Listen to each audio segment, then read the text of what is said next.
네, 이사야 14장 12절 봅니다. 이사야 14장 12절. 너 아침의 아들 계명성이여 어찌 그리 하늘에서 떨어졌으며 너 열국을 얻은 자여 어찌 그리 땅에 찍혔는고 네가 내 마음에 이르기를 내가 하늘에 올라 하나님의 뭇별 위에 나의 보좌를 높이리라. 내가 북극 지폐의 산 위에 좌정하리라. 가장 높은 구름에 올라 지극히 높은 자와 비기리로다 하도다. 14절까지 공부했습니다. 4761페이지 나옵니다.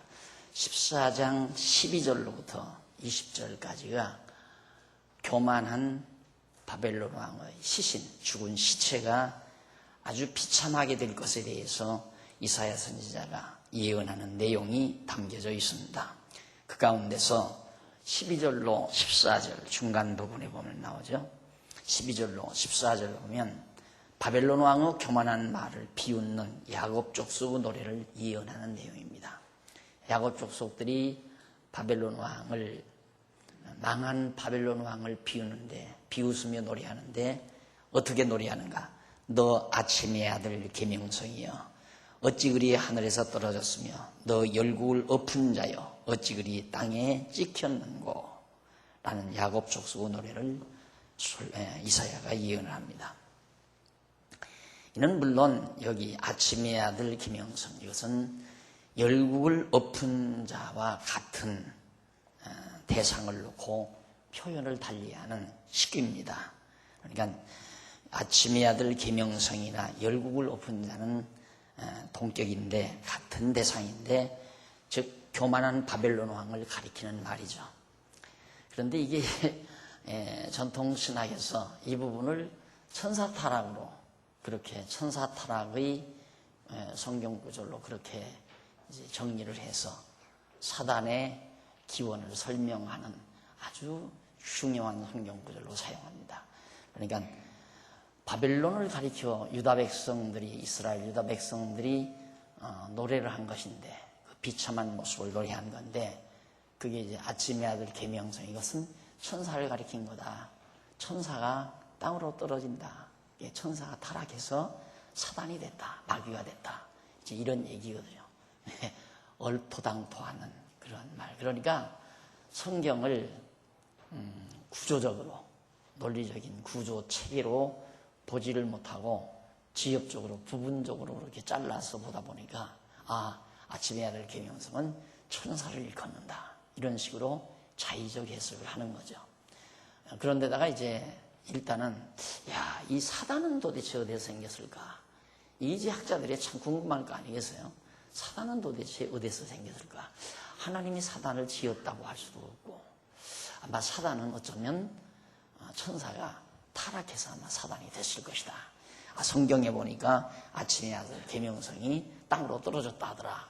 이것이 곧 천사 타락에 대한 하나의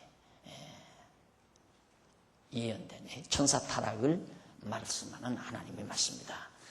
그렇게 해서 이제 이 구절을 이용해서 사단의 기원을 설명하는 웃지 못할 그런 신학적인 이론이 지금까지 2000년 교회사 역사 내내 이어져 오고 있다는 것. 그러나 여러분들이 아시다시피 지금 여기는 바벨론 왕이 멸망당할 것에 대한 예언을 하면서, 바벨론 왕이, 교만한 바벨론 왕이 멸망을 당할 때 유다 백성들이 어떻게 비웃으며 노래할 건가, 그 노래를 지금 이사야가 미리 알려주는 거거든요. 그런데 바로 지금 그 노래 내용 중에 아침의 아들 계명성, 그리고 역시 열국을 엎은 자, 그 당시에 바벨론이 인근 모든 나라들을 다 정복해서 지배하고 다스리던 그런 시대였으니까, 그런 많은 나라들을 엎어버린 자, 너 바벨론 왕아, 네가 어떻게 하다가 그렇게 높이 하늘 높이 교만하던 네가 그렇게 정말 땅에 떨어졌느냐? 또 땅에 곤두박질해서 이렇게 지켜버렸느냐라고 비웃는다는 얘기입니다. 그리고 이사야 선지자는 네가 네 마음에 이르기를 내가 하늘에 올라 하나님의 뭇별 위에 나의 보좌를 높이리라. 내가 북극 지폐의 산 위에 좌정하리라. 가장 높은 구름에 올라 지극히 높은 자와 비기리로다. 여기서 하나님의 뭇별 위에라고 여기서 했는데, 별은 왕위를 상징하는 거죠. 왕위를 상징하는 건데, 하나님의 지배 아래에 있는 왕들 위에 자기가 군림하겠다, 그런 뜻이에요. 그러니까 뭇별들 위에 네가 가장 높은 별로, 제왕으로 그렇게 네가 군림하려고 했다. 이것이 인간의 지배욕, 이것이 얼마나 하나님을 배반하는 행위인가를 알 수 있습니다. 그러나 모든 사람들은 어떻게든지 남을 지배하며 살려고 하는 것이 궁극적인 목표입니다. 인간의 최고의 궁극적인 목표. 그러니까 올라가고 또 올라가고 또 성공하고 또 힘을 기르고 또 힘을 길러서 나중에 어쩌자는 얘기인가? 모든 세계를 다 지배하려 두겠다. 모든 세계를 내가 지배하겠다. 이것이 인간의 최고의 야망입니다. 느부갓네살만, 바벨론 왕만 그런 게 아니라 현대를 살아가는, 지금 뭐 난리를 치는 것도 지금 미국에서 와서 뭐 협상하자고 난리를 치고 육자회담을 벌이고 하는 것도 의 중에는 누가 이 세계를 다 거머쥐고 지배할 건가, 이것이 딱 남아있는 겁니다. 그걸 위해서 온갖 술책을 지금 권모술수, 술책, 거짓, 위장, 별의별 짓 다 하는 거죠. 그러니까 그런 사악함 속에서 우리가 살아가고 있는 겁니다. 그런데 하나님께서 자, 너 유다 백성이 그럼 그거죠. 너 뭇별 위에 그렇게 올라서 별들 위에 가장 큰 별. 그리고 북극 지표의 산 위에라는 말은 모든 신들이 모여있는 높은 산이라는 뜻입니다. 북극 모든 산. 북은 하늘을 향하는 거예요. 높은 곳. 북쪽이 하늘을 향하는 곳. 예. 그래서 성경에 북은 천상을 가리키고 남은 땅을 가리킵니다. 그런데 여기 북극 지폐의 산, 북극에 이렇게 회집되어 있는 산 위에, 모든 신들 위에, 그 당시에 최초의 고대 사회에서의 신은 다 산에 있는 신들이에요. 그래서 산당을 짓고 산에다가 신을 모시죠. 나 어린 시절만 해도 마을 뒷산에 산당이 있었습니다. 산당 딱 해놓고 정월 초하루 보름 되면 이제 온 동네가 풍물을 치면서 그 산당에 가서 동네의 평안을 비는 그런 제를 올리고 하는 것을 어려서부터 봐봤습니다만은, 그 고대 사회에 신을 섬기는 그냥 토속 종교예요. 토속 종교. 그러니까 그런 산 위에 이제 신들이 모여있는 높은 산 위에 이제 바벨론 왕이 가장 더 높아지겠다. 모든 신들하고 한번 내가 견주겠다 그 말이죠. 그래서 모든 나라의 왕들이 섬기는 신들을 지배하는 가장 높은 보좌를 이제 이렇게 표현하는 그런 말이에요. 그러니까 바벨론 왕이 얼마나 오만방자했는가를 알 수 있죠. 극에 달하는. 그래서 결국 엄밀히 말해서 보편적인 성공욕이라고 하는 것은 바로 어디와 이어지느냐 하면 이런 지배욕에 이어지는 겁니다. 왜 사람들이 성공하려고 하는가? 남으로부터 1차적으로는 지배에서 벗어나고 싶은 거예요. 그 다음 지배에서 벗어나면 그걸로 만족 아니에요. 그 다음 자기가 도리어 지배하려고 드는 거예요. 그러니까 어떤 분이 저한테 그러더라고요. 참 인간의 배신이라는 참 무서워요. 왜 그러냐니까 정말 어려울 때 보살펴 줬다는 거죠. 그런데 조금 힘을 생기니까 술을 팍 먹고 와서 대들더래요. 내가 너한테 얼마나 수모를 겪었는 줄 알아. 두고 보자. 그러면서 칼을 꽂더래요. 무섭다는 말을 들은 적이 있는데 세상이란 다 그런 겁니다. 그래서 사람들이 성공하려고 하는 것은 어떻게든지 남의 지배에서 벗어나려는 노력을 성공이라고 생각을 하고, 그 다음 남의 지배에서 벗어났다 생각하면 그걸로 만족한 게 아니라 남을 지배하고 살려고 하는 야욕을 버리지를 못합니다.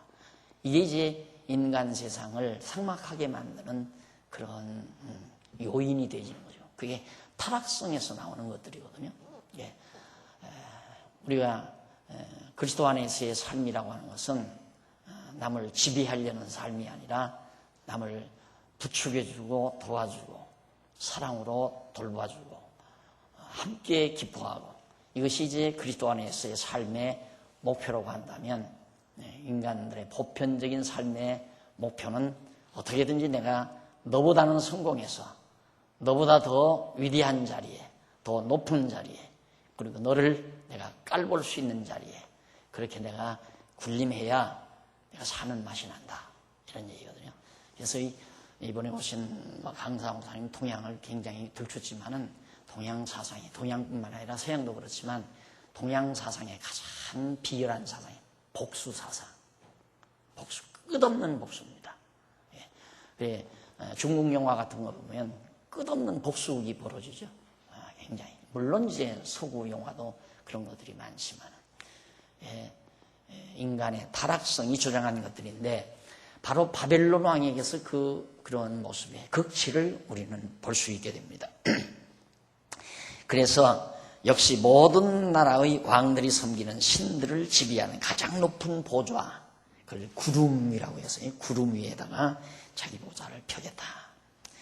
그래서 이사야 선지자는 바벨론 왕이 매우 교만하여 가장 높은 보좌에 앉아 지극히 높으신 하나님과 내가 한번 비교보겠다.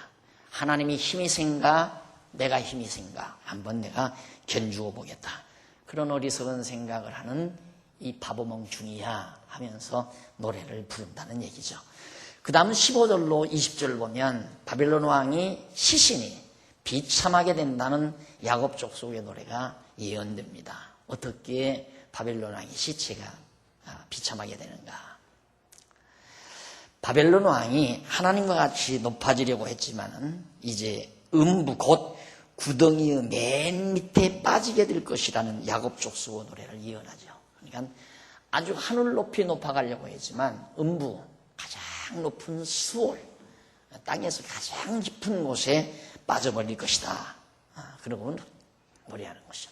그러면서 구덩이에 빠진 바벨론 왕을 주목하여 자세히 살펴보는 자가 하는 말을 야곱 족속이 노래할 것을 예언했습니다.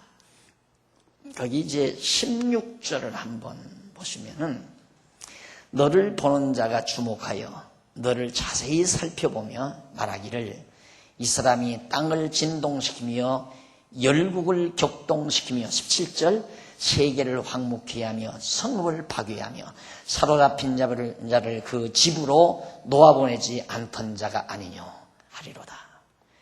그러니까 과거에 악랄하게 굴었던 바벨론 왕의 행적을 간단히 요약해서 노래하는 거죠.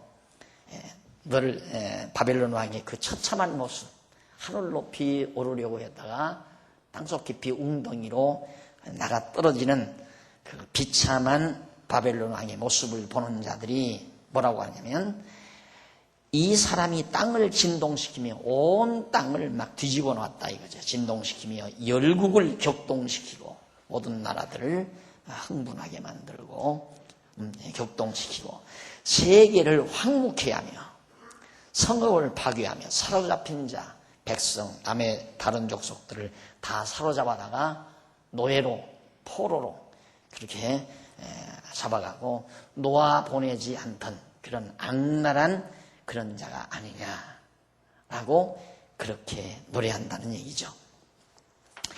그러면서 18절에 보면, 열방의 왕들은 모두 각각 자기 집의 영광 중에 작은만은, 열방의 왕들은 모두 각각 자기 집에서 영광 중에 작은만은 19절, 오직 너는 자기 무덤에서 내어 쫓겼으니 가증한 나무가지 같고 칼에 찔려 돌구덩이에 빠진 죽음에 둘러싸였으니 밟힌 시체와 같도다.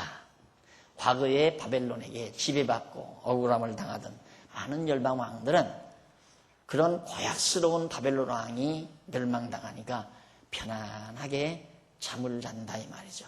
그러나 바벨론 왕만은 자기 무덤에도 묻히지 못하는, 사람이 죽어서 무덤에 묻히지 못하고 공중의 새들이나 들깨의 밥이 된다는 것은 가장 치욕적인 모습이거든요. 그러니까 바벨론 왕의 시신이 그렇게 처참하게 된다는 말입니다. 대개 왕들은 죽으면 지금 김일성 시신도 방부제에서 유리관 속에다 그렇게 해놨다고 그러잖아요. 고대 왕들의 무덤들이 지금까지도 보존되고 있는 것들이 참 많습니다. 그런데 느부갓네살 왕의 무덤은 지금 없죠. 그렇게 비참하게 시신이 다 없어져 버렸기 때문에 그렇게 돼 버렸다는 얘기입니다. 그리고 20절, 네가 자기 땅을 망케 하였고 자기 백성을 죽였으므로 그들과 일반으로 안정함을 얻지 못하나니 악을 행하는 자의 후손은 영영이 이름이 나지 못하리로다. 바벨론은 영영이 결국 이름을 떨치지 못할 것을 이미 유다 백성들이 노래한 바가 있습니다. 그 노래대로 역시 이라크가 바벨론의 후신이라 하지만 지금 형편없는 나라가 되고 말았잖아요. 어떻게든지 후세인이 이라크를 과거 느부갓네살 왕의 시대로 이 당시에 유다를 치고 온 세계를 제패하던 그 영화로운 제국시대로 돌려놓으려고 하는 그런 망령을 가지고 살았는데 일본이 왜 저렇게 저 망령을 부리는지 모르겠어요. 다시 옛날에 제국주의가 되살아나는지 저렇게 막 전쟁을 불사하려는 그런 생각으로 정말 트집을 잡고 이웃 나라들과 담을 쌓고 오직 미국을 등에 업고 어떻게든지 군사대국으로 등장해보려는, 그러나 미국으로서는 은근히 기분 좋죠. 미국으로서는 일본이 저렇게 활개치는 것에 대해서 한편으로는 모른 척 슬슬 속으로 박수를 쳐주고, 왜? 그렇게 해야 이 극동지방의 정세가 혼란스러워지죠. 정세가 혼란스러워질수록 미국은 좋잖아요. 그렇게 아주 정말 그런 거 하나님이 안 계시다면 정말 속상해서 살 수 없는 그런 고통스러운 세상이지만 일본이 저렇게 또 난리를 칠 때 과거 제국주의 바벨론이 그런 꿈을 꾸지만 안 되는 것처럼 안 될 걸 알면서도 어리석게 한번 움틀거려 보는 거죠. 이게 이제 인간의 어리석음인데 바벨론 왕이 그렇게 한다고 했지만은 결국 그 제국주의는 다시 일어나지 못했다. 지금 이 당시가 지금 2500년, 그렇죠? 2500여 년 전인데 그때 망한 바벨론 제국은 2500여 년이 지나도록 다시 회복을 하지는 못하고 결국 이라크라는 나라가 저렇게 쑥대밭이 되어버리는 모습을 오늘 우리 역사 현실에서 우리들이 눈으로 보고 있습니다. 그 다음 14장 21절로 23절에 보면요.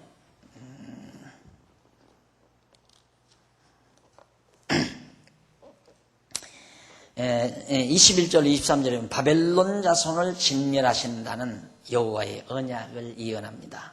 이제는 노래는 끝났어요. 유다 백성들의 노래는. 유다 백성 너희들이 이러한 노래를 부를 것이다라고 이사야 선지자가 예언을 한 내용이었고요.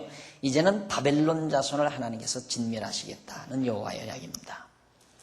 21절 너희는 그들의 열조의 주약을 인하여 그 자손 도류하기를 예비하여 그들로 일어나 땅을 취하여 세상의 성읍을 충만케 하지 못하게 하라. 만군의 여호와께서 말씀하시되 내가 일어나 그들을 쳐서 그 이름과 남은 자와 아들과 후손을 바벨론에서 끊으리라. 나 여호와의 말이니라. 내가 또 그것으로 고슴도치의 구렬과 물웅덩이가 되게 하고 또 멸망의 바로 소재하리라. 멸망의 비로 소재하리라. 나 만군의 여호와의 말이니라. 바벨론 나라가 아주 산산이 망하게 될 것을 예언하는 그런 내용입니다. 결국 자손도 망한다. 지금 이라크가 순수한 자손이 순수하지를 못하고 거기도 인종이 여럿이에요. 그래서 결국 이제 그 인종 간에 지금 내분이 일어나고 있잖아요. 이제 미국은 자기 편에 가까이 있는 자들에게 정권을 맡기 위해서 이번에 전쟁을 했고, 그렇게 해서 이제 지금 정부를 세웠는데 내란이 계속 일어나잖아요. 정권을 빼앗긴 족속들은 얼마나 억울하겠어요. 자기네들이 정권을 잡고 여지껏 해왔는데 후생인이 망하면서 정권을 놓치고 엉뚱한 다른 족속들에게 결국 정권을 빼앗기고 결국에 지배를 당하며 살게 됐으니 얼마나 억울하겠나. 그래서 계속 자살폭탄, 테러 이런 것들이 멈추지 않는 불쌍한 나라가 돼버리고 말았습니다. 자, 이렇게 이상과 같이 여호와 하나님께서 이사야 선지자로 바벨론에 관한 여호와의 경고에 대해서 미리 경고하는 내용을, 예언한 내용을 우리들이 살펴봤습니다. 그 예언은 이미 앞에서도 자주 말씀드린 대로 신명기 때 모세가 예언한 말씀에 근거했고, 그 예언대로 이사야 선지자는 재차 예언을 했는데 그 예언이 역사상에 이루어져서 오늘 우리가 아다시피 바벨론이라는 나라, 이라크가 바벨론 전체는 아니죠. 그러나 어쨌든 이라크가 바벨론의 후수입니다. 그 나라가 형편없이 지금 돼 있는 모습을 우리의 눈으로 현재도 보고 있습니다. 그 다음 이제 두 번째는 아수르와 블레셋에 대한 경고죠.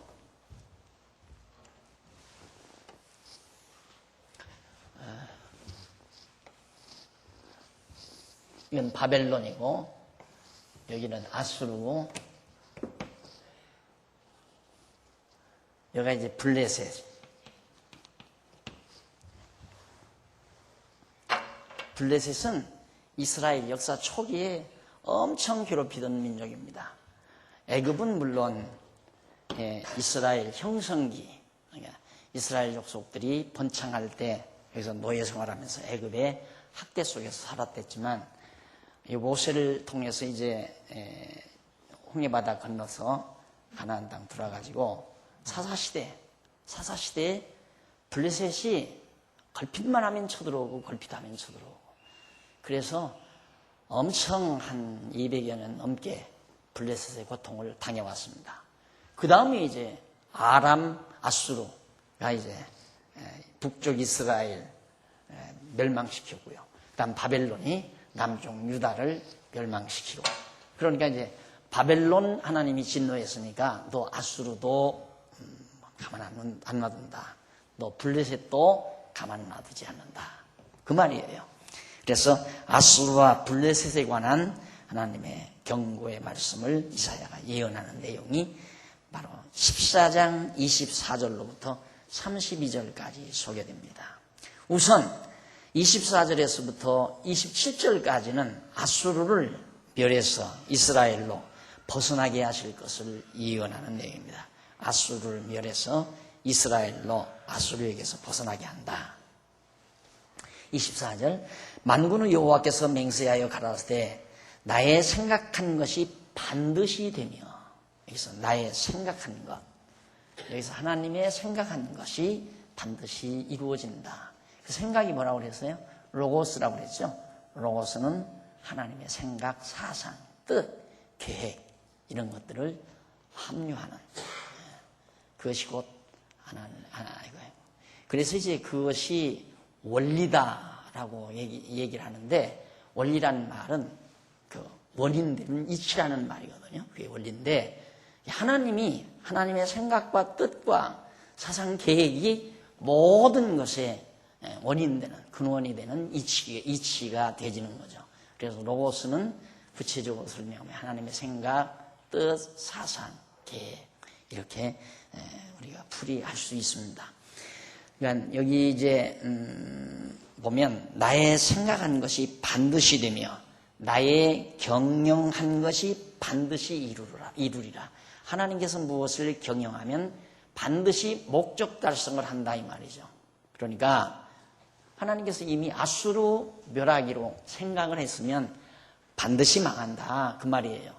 또 아수르 멸하도록 하나님께서 경영을 하시면 반드시 아수르가 멸망을 당한다. 그런 의도를 이 내용 속에 담고 있는 겁니다. 내가 아수르 사람을 나의 땅에서 파하며 나의 산에서 발 아래 밟으리니 그때 그의 멍에가 이스라엘에게서 떠나고 그의 짐이 그들의 어깨에서 벗어질 것이라.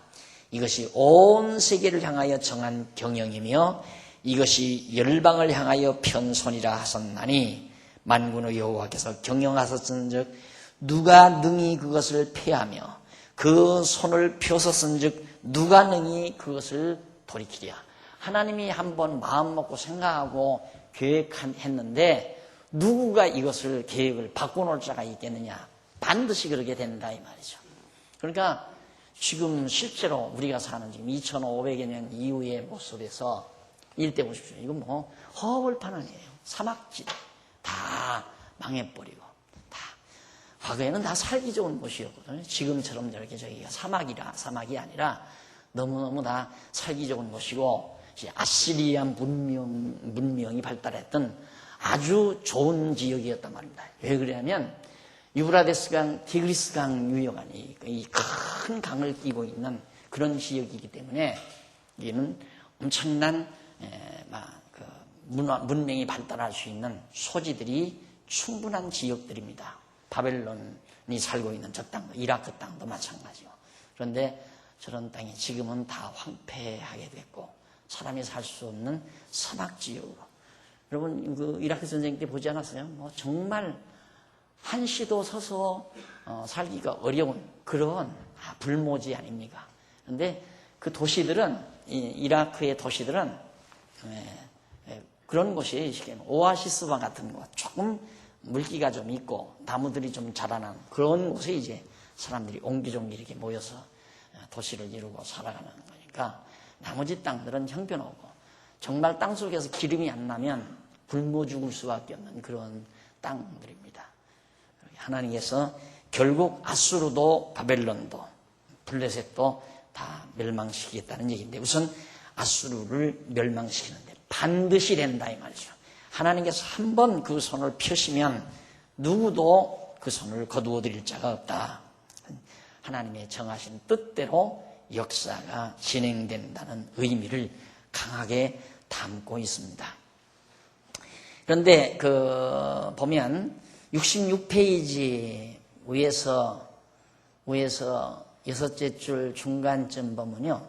4766페이지 위에 중간쯤 보면 여기 나의 땅은 여호와의 이름을 두신 예루살렘의 성이 있는 유다 땅을 말하는데 이 맹세는 유다 왕 히스기야 당시 예루살렘을 포위한 아수르 왕 사네르무 군대를 여호와의 사자가 멸망케 하심으로 이루어진 사실이 열왕기하 19장 35절에 기록이 되어 있어요. 그러니까 아수르 멸망시킨다는 그 예언대로 히스기야 왕 때 그대로. 그러니까 이사야가 예언하고 나서 직후에 얼마 안 돼가지고 그 예언대로 아수르 왕은 망해버린 겁니다. 그리고 그 다음 14장 28절로 32절 14장 28절로 32절은 블레셋의 멸망과 시온을 세우신 까닭에 대해서 예언하는 내용이 나와요. 왜 예루살렘 시온을 하나님이 세우셨나? 우선 28절, 30절 그 밑에 보시면 나오는데 블레셋 멸망에 대해서 받은 여호와의 경고를 예언하는 내용입니다. 유다왕 아하스가 죽던 해에 블레셋 멸망에 대한 여호와의 경고를 받았다고 했습니다. 그러니까 유다 아하스가 죽던 해에 받은 경고예요. 여호와께서는 블레셋 온 땅을 향해 너를 치던 막대기가 부러졌다고 기뻐하지 말라. 뱀의 뿌리에서는 독사가 나겠고 그 열매는 나는 불뱀이 되리라고 경고했습니다. 예를 들죠. 예를 드는데 너를 치던 막대기가 부러졌다. 이렇다고 해서 너 좋아하지 말라. 그러니까 아수르가 이게 큰 세력이니까 블레셋이 아수르 망하니까 블레셋이 굉장히 좋아했을 거 아닙니까? 아, 이제는 아수르 망했으니까 내가 어른이다. 호랑이가 죽었으니 토끼가 왕이다. 이렇게 생각하는 시기를 하지 말라 이거죠. 너 어리석은 생각하지 말라. 지금 뱀이 죽은 자리에서 독사가 난다. 뱀의 뿌리에서. 그리고 그 열매에서는 나는 불뱀, 막 날아다니는 불뱀이 나온다. 더 무서운 그런 대상이 나타난다. 너를 치는. 그래서 여기서 너를 치던 막대기가 부러졌다는 말은 블레셋을 치던 아수르 왕 디글랏 빌레셀이 죽었다는 것을 말합니다. 왕하 16장 10절에 보면 블레셋을 이제 아수르 왕 디글랏 빌레셀이라는 왕이 블레셋을 쳤는데 그 왕이 죽어버렸어요. 그리고 아까 말한 대로 더 무서운 세력이 나타난다라는 얘기거든요. 이것은 디글랏 블레셋이 죽어도 그 뿌리에서 독사같이 무서운 왕이 나올 것이며 그 뿌리에서 나오는 더 큰 가지는 더 무서운 많은 불뱀이 될 것이기 때문에 아수르 왕 디글랏이 죽어서도 더 무서운 왕들이 등장해서 블레셋 너를 괴롭힐 것이다 라는 얘기예요. 자, 이러한 경고에 대한 예언은 훗날 밑에서 두 번째 줄 앞부분에 보시면 아수르 왕 디글랏 빌레셋이 죽은 후에 사르곤 왕이 블레셋 성읍 아스돗을 쳐서 취하고 이사야 20장 1절입니다. 그 후에 사네림 왕이 강력한 힘으로 열국을 정복한 역사적 사실로 이루어집니다. 열왕기하 19장 11절로 13절에 보면 나오죠. 그러니까 예언대로 그대로 되는 거예요. 하나님께서 예언한 대로 디글랏이 죽으니까 사네림이 일어나고 여기 디글랏이 죽은 후에 블레셋 성읍을 사르곤 왕이 일어나서 블레셋의 수도 서울과 같은 그런 아스돗 성읍이 있었어요. 그 성읍을 칩니다. 그러니까 블레셋은 고통을 당하죠. 그리고 그 사르곤 왕 후에 사네림 왕이 또 등장해서 강력한 아수르 제국이 또 살아난다 이 말이죠. 무서운 왕이 그 제국이 그래서 결국 아수르를 괴롭힐 거라는 얘기입니다. 그리고 가난한 자의 장자는 먹겠고 빈핍한 자는 평안히 누우려니와 내가 너의 뿌리를 기근으로 죽일 것이요 너의 남은 자는 살육을 당하리라고 경고하셨습니다. 블레셋이 망하는데 가난한 자의 장자는 먹을 수 있어요. 빈핍한 자는 평안히 눕고 그렇지만 너의 뿌리를 기근으로 죽일 것이고 뿌리 자체를 없애버리겠다. 너의 남은 자는 살육을 당하리라. 가난한 자의 장자는 빈핍한 자 이거 다 아수르에게 침략을 당하고 있는 유다 백성을 가리킵니다. 유다 백성은 아주 가난하죠. 아수르에게 침략당해서 많이 고통을 겪지만은 유다 백성은 먹고 잠잔다. 그러나 너희들은 그러지 못한다. 그 말이에요.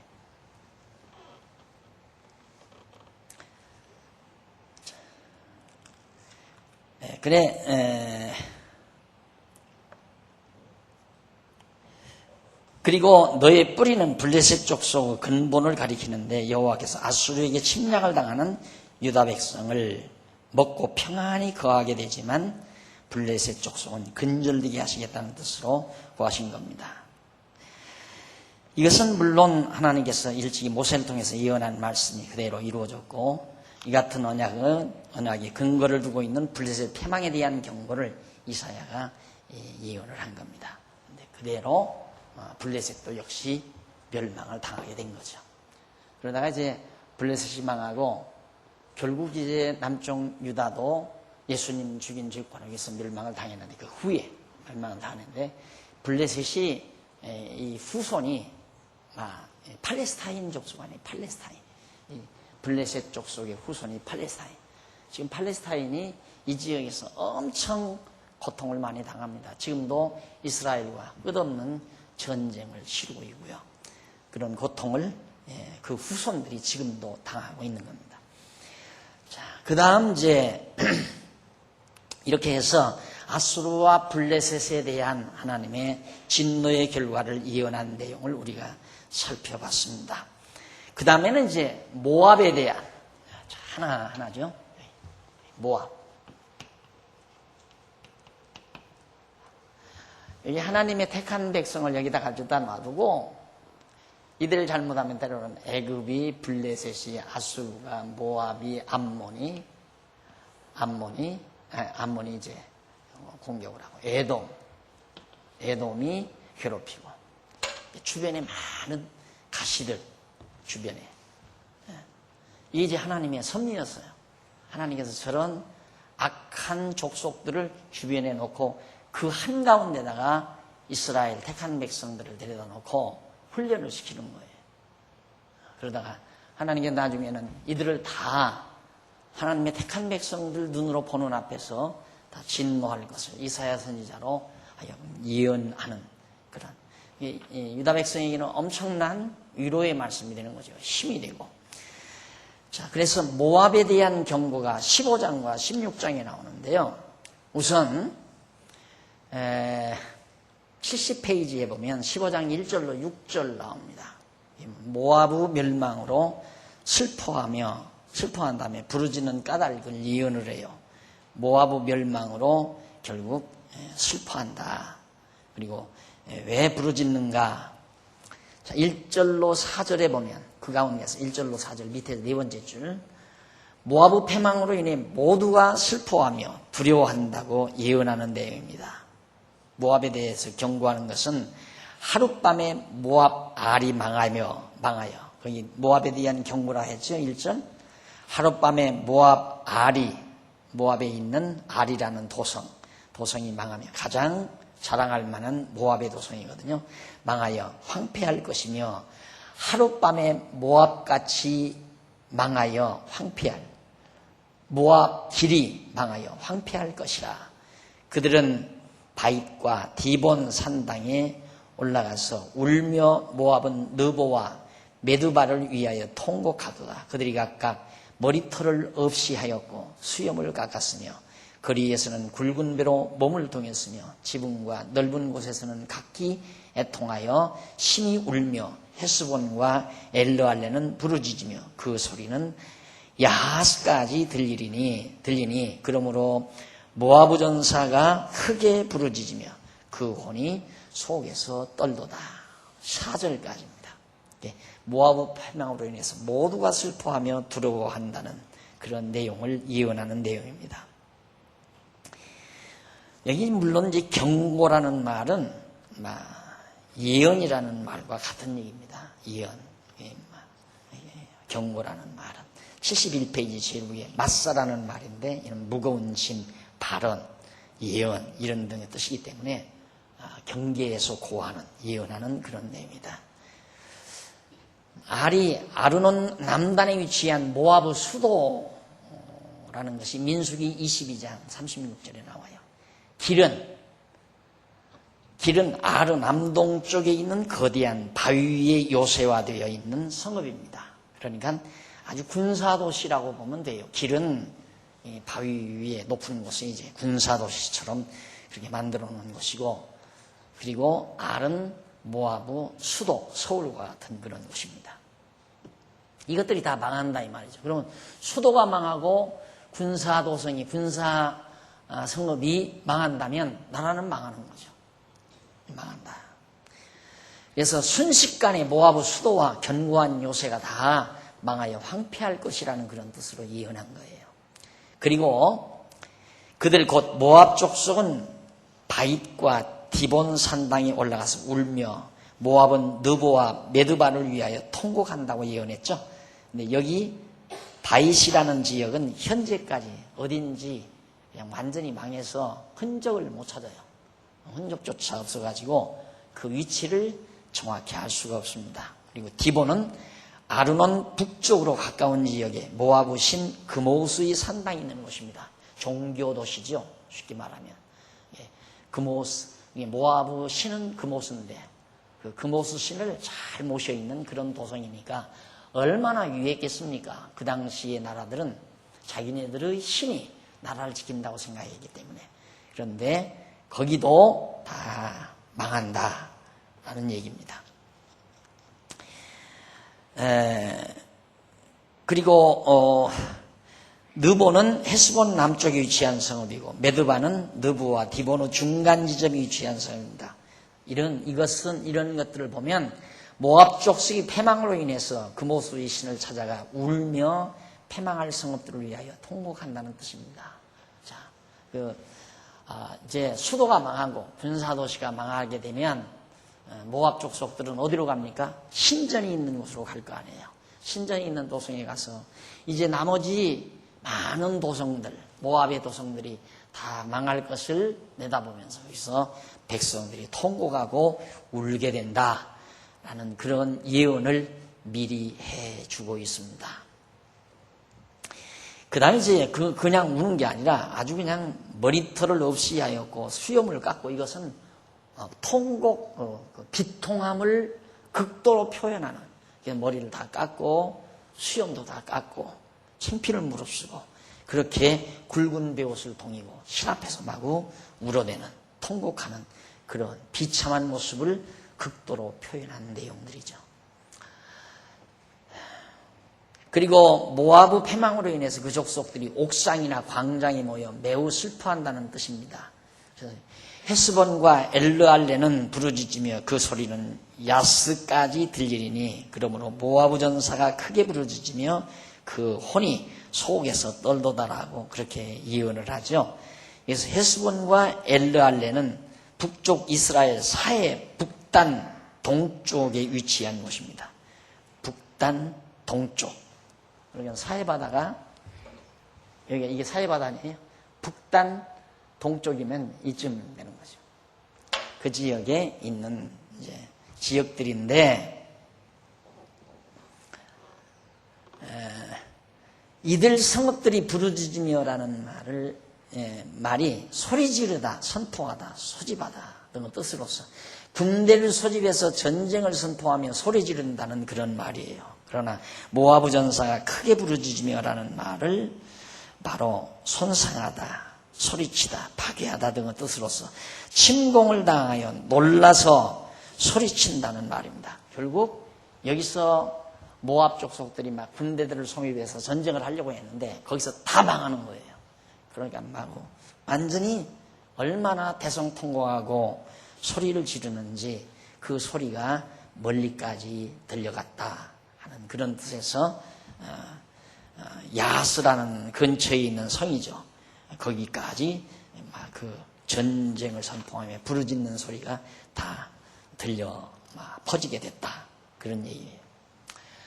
자, 여호와 하나님께서는 모세를 통해서 예언한 말씀대로 이방 족속들을 망하게 한다는 대로 저 예언대로 다 하나님께서 이루어 가시는 거예요.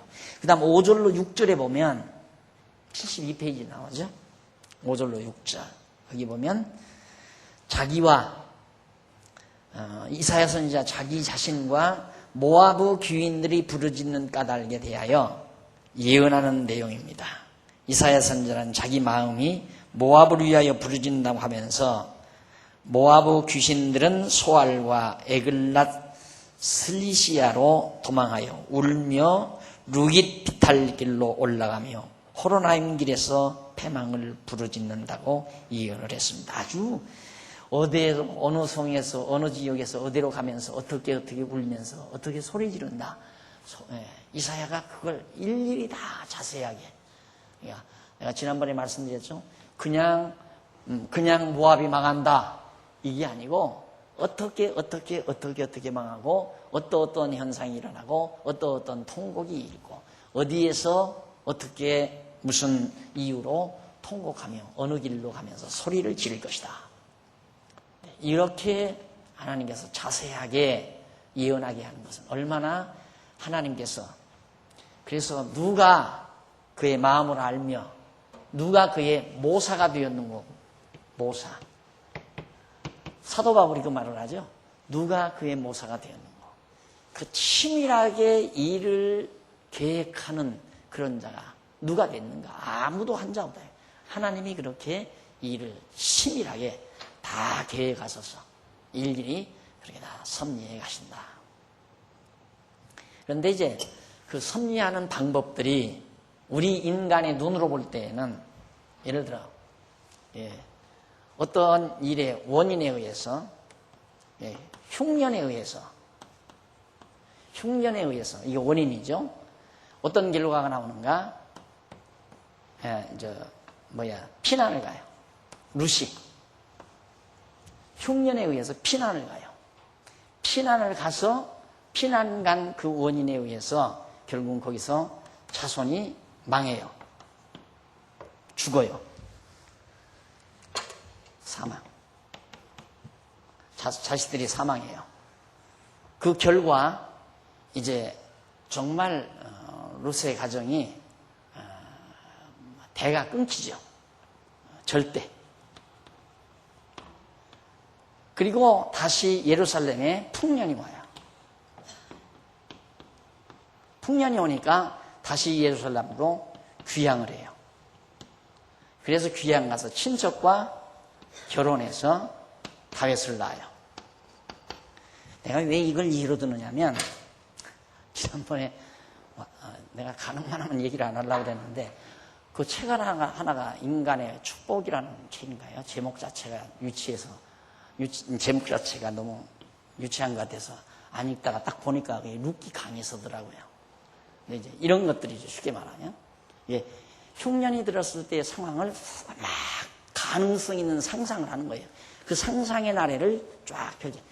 이런 정도는 그냥 우리 교회 유치부 학생들에게 그렇게 상상을 펴서 동화식으로 얘기해주면 딱 좋겠더라고요. 그래서 이런 정도는 우리 유년부, 초등부 학생들에게 성경 동화로 해주면 좋겠다. 그게 유혹께서 강해요. 전혀 하나님이 어떻게 하신다 그건 거의 없고. 근데 우리 이제 원인이 결과를 낳죠. 결과가 또 원인이 돼서 이 결과를 낳아요. 이 결과가 원인이 돼서 또 결과를 낳아요. 그러니까 흉년이 들어서 피난을 갖고 피난 간 것에 의해서 자식이 죽었고 자식이 죽음으로 절대 대가 끊겼고 끊겨졌는데 다시 예루살렘에 풍년이 오니까 결국 귀향을 해요. 예루살렘에. 거기 가서 보아스를 만나서 다윗을 낳죠. 대가 이어진다 이 말입니다. 자, 그러니까 보이는 역사, 실제로 그냥 보이는 이런 것들은 원인에 의해서 결과가 되고 원인에 의해서 결과가 되고 이렇게 되죠. 근데 이게 모두가 다 하나님의 귀한 모사에 있다. 하나님의 계획. 하나님께서 이렇게 계획해놓고 이렇게 이끌어 가신다. 그런데 하나님이 없다고 하는 사람들은 이 자체가 원인이 결과가 되고 결과가 다시 원인이 돼서 결과가 되고 이렇게 역사를 설명해 가려고 노력하는 겁니다. 그냥 이 역사 자체를.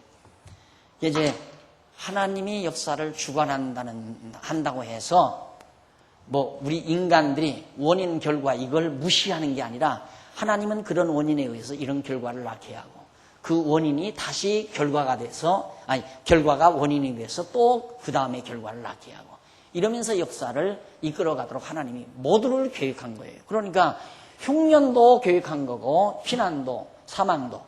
이어서 흉년 들었을 때 꼭 피난 안 갈 수도 있잖아요. 굶어 죽을 수도 있다 이 말입니다. 그냥 피난 안 가고. 그런데 피난 가도록 하나님이 역사를 하는 거죠. 그러니까 이렇게 하나님은 아주 치밀하게 모사가 되셔서 역사를 치밀하게 계획해서 이끌어가기 때문에 인간들이 잘못하게 되면 내 학위에 따라서 역사는 달라진다. 그러니까 내가 흉년 들었을 때 그냥 가만히 앉아있으면 굶어 죽고 내가 애써서 피난이라도 가면 산다. 맞는 얘기 같죠? 맞는 얘기 같아요. 얼른 들으면 그렇지 맞아. 흉년 들었을 때 그냥 가만히 거기 눌러 앉아있으면 잘못하면 굶어 죽어.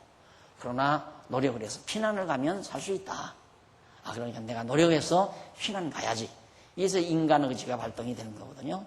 그런데 그게 아니고 하나님께서 흉년들 위해서 피난 갈 마음을 주어가지고 피난 가게 하시고 역시 거기 가서 피난 가지고 다시 자식들 다 죽잖아요. 이런 과정들을 하나님이. 그럼 예를 들어서 이렇게 되면, 흉년 들었을 때 차라리 피난 안 갔으면 안 죽었을지도 모르는데, 왜? 며느리들 들어가지고 자식들이 다 죽었잖아요. 며느리들. 그 이방 여자들 데려다가. 그러니까, 이게 피난 와가지고 이 지역 여자들 때문에 우리 아들 죽었구나. 이렇게 설명될 수도 있잖아요. 차라리 안 왔었으면 우리 가문이 안 망할 것인데. 이런 가능성 얘기들을 해나가는 것은 하나님이 살아서 역사를 주관하고 섭리한다는 걸 모르기 때문에 그런 거란 말입니다. 얼마나 자세하게 하나님께서 준비해 놓습니까? 모압이 망할 때 어느 성이 어떻게 망하고 어느 성은 어떻게 망하고 그 다음 신이 그모스 신을 모셔놓은 소성의 백성들이 모여가서 어떻게 통곡을 하고 어느 길로 해서 나아갈 것까지 자세하게 그렇게 해놓는 내용들을 우리가 볼 수 있었습니다. 그 다음에 이제 15장 7절로 9절에 보면 귀인들이 도망한다 해도 아니죠. 5절 6절 남았죠. 모압의 귀인들이 부르짖는 까닭에 대해서 모압의 귀인들, 존귀한 자들, 좀 잘났다고 하는 사람들요. 그 사람들이 왜 부르짖는가? 모압을 얘기했나요? 맞아요. 거기 다 했네요. 도망가면서 다 망할 것. 그러니까 모압에 있는 모든 도성들이 망할 것 때문에 결국 귀인들이 실패한다.